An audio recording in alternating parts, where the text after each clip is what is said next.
तो दोस्तों, आज की इस वीडियो में बात किया जाएगा एसएससी 2025 का कैलेंडर कब आने वाला है और फिर सीजीएल का एग्ज़ाम कब होगा और क्या 20,000 जो वैकेंसीज़ आने वाली हैं सीजीएल में वो बात सच है या फिर 12-13,000 आएंगी। तो आज की इस वीडियो में इस बात किया जाएगा। सबसे पहले देखिए, जो 22 अप्रैल को जो हेयरिंग हुई थी अभिनीति वर्सेस एसएससी, उनमें आप लोग जान ही गए होंगे कि एसएससी की जीत हो गई थी। लेकिन कुछ कारणवश हेयरिंग को फिर आगे 5 मई को कर दिया गया है। तो हो सकता है कुछ परसेंट आप लोग मान लीजिए कि कोर्ट केस की वजह से हो सकता है कैलेंडर में देरी हो रही हो, कि वो लोग सोच रहे हैं कि जल्दी से कोर्ट केस ख़त्म हो फिर हम लोग कैलेंडर जारी करें, आगे बढ़ें। एक तो ये मुद्दा है ना भाई, क्योंकि अगर मान लो यार कोई अभी कोर्ट ऑर्डर दे दिया कि आप रिवाइज डिलीट करो, जैसे मैं कह रहा हूँ बात 5% 10% चांस, अगर मान लो कुछ भी अगर कोई भी मुद्दा खड़ा हो गया ऐसा कि हो जाए, मान लो रिवाइज करने कहें तो फिर तो 25 वाला कैलेंडर फिर सब कुछ डिले होने लगेगा, सही नहीं। तो इसलिए तो कोर्ट केस का भी इम्पैक्ट पड़ सकता है 5-10%। लेकिन मुझे उतना उम्मीद नहीं है कि कोर्ट की वजह से ये लोग कैलेंडर मतलब दे नहीं रहे हैं। ठीक, तो चलिए मैं दिखाता हूँ। लेकिन उससे पहले यहाँ पर देखिए कामयाबी एक्सप्रेस सेल चल रहा है। मेरा कूपन कोड यूज कर दीजिएगा, एलॉन करके है। यहाँ से आप अपना खरीद सकते हैं 615 रुपये में।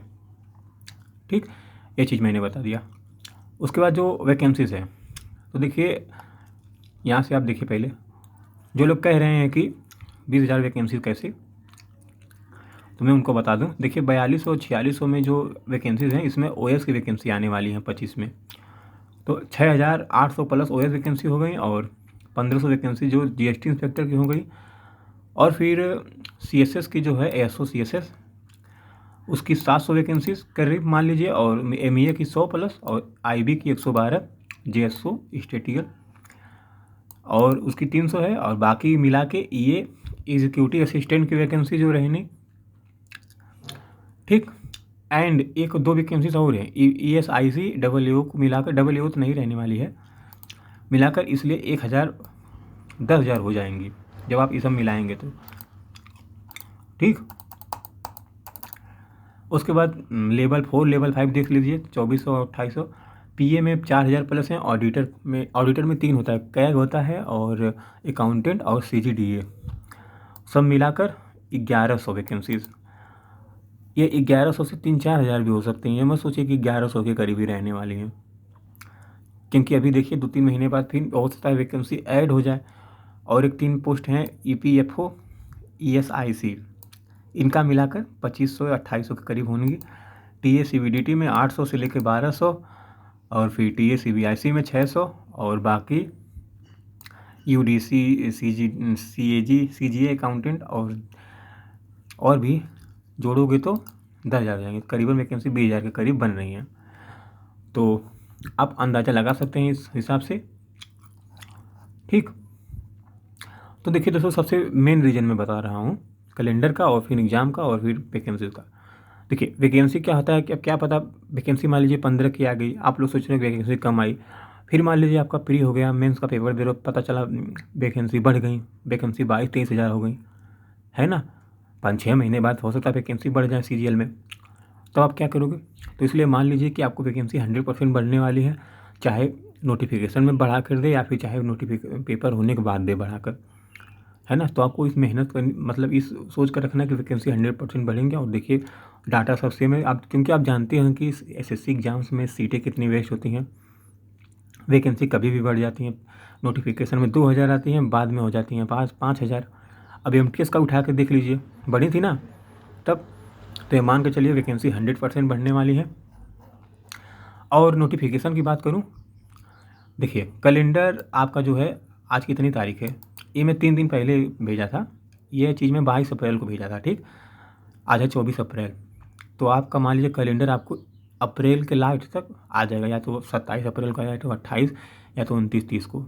ठीक, अगर कोर्ट का इम्पैक्ट पड़ेगा तो हो सकता है 6 मई को आए या 7 मई को आए कैलेंडर।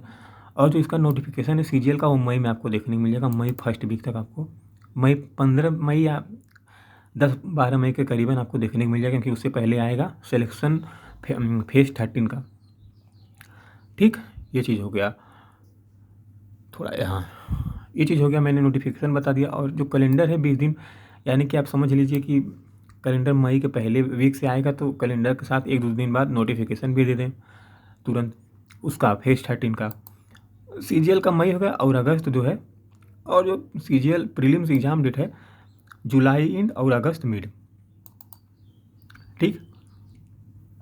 क्योंकि हो सकता है मे बी अगर टीसीएस ना पेपर करवाए तो वही इक्विडिटी का एग्ज़ाम सेंटर रहेगा, तो जुलाई में तो उसका पेपर है एनटीपीसी का, तो इक्विडिटी सीजीएल का कराए अपना, और एनटीपीसी का पेपर टीसीएस कराए, टीसीएस के लैब्स में हो, है ना। क्योंकि बहुत लोग कहेंगे कि लैब्स तो नहीं खाली रहेंगे, क्यों नहीं खाली रहेंगे भाई, इक्विडिटी के लैब्स रहेंगे। तो ये भी पॉसिबल चीज़ें हैं, जुलाई अगस्त में हो जाए। और बहुत ज़्यादा से ज़्यादा मान लीजिए तो वही अगस्त लास्ट जाएगा, सितंबर फर्स्ट जाएगा, अगर टीसीएस कराएगा, टीसीएस के लैब्स में होगा तब। क्योंकि जुलाई में तो सीजी उसका एनटीपीसी का पेपर है, तो लैब्स भी तो खाली रहना चाहिए ना। ऐसा तो है नहीं कि उसी लैब्स में 3 शिफ्ट बनेंगे, 3 उस लैब में कैसे होगा। तो ये पॉसिबल चीज़ें हैं। अगर डिले होगा तो वही सितंबर, और बहुत ज़्यादा डिले हुआ तो सितंबर फर्स्ट जाएगा, और नहीं तो जुलाई या अगस्त में आपको प्री देखने को मिल जाएगा। वीडियो काफ़ी लंबी बन गई, मैं लंबी नहीं बनाता चाहूँ, अब वीडियो को समाप्त कर रहा हूँ, ठीक ना। तो यही चीज़ आप मान कर चलिए, 100% आपको ऑथेंटिक की जानकारी दिया हूँ। ये नहीं कि कोई चीज़ कह दिया हूँ कि तुरंत होगा पेपर, ऐसा होगा वैसा होगा, नहीं होगा। वैकेंसीज आपको काफ़ी अच्छी देखने को मिलेंगी इस बार भी। मैं नहीं कह रहा हूँ वैकेंसीज को देखकर मोटिवेशन पालो यार। वैकेंसी 5,000 रहेगी, अगर तुम मेहनत नहीं करोगे तभी नहीं होगा। 20,000 रहेगी ना, तो अगर मेहनत नहीं करोगे तो नहीं होगा। तो मेहनत, सब कुछ मेहनत के ऊपर निर्भर करता है, लक भी थोड़ा बहुत है, तो 20-25%। और बाकी टाइपिंग भी सीख लो, कभी कंप्यूटर भी थोड़ा पढ़ते उड़ते रहो, क्योंकि पता चले कंप्यूटर में फेल हो गए। तो बस ये वीडियो बनाना था, अब वीडियो समाप्त कर रहा हूँ। थोड़ा लाइक वाइक कर देना मन करेगा तो।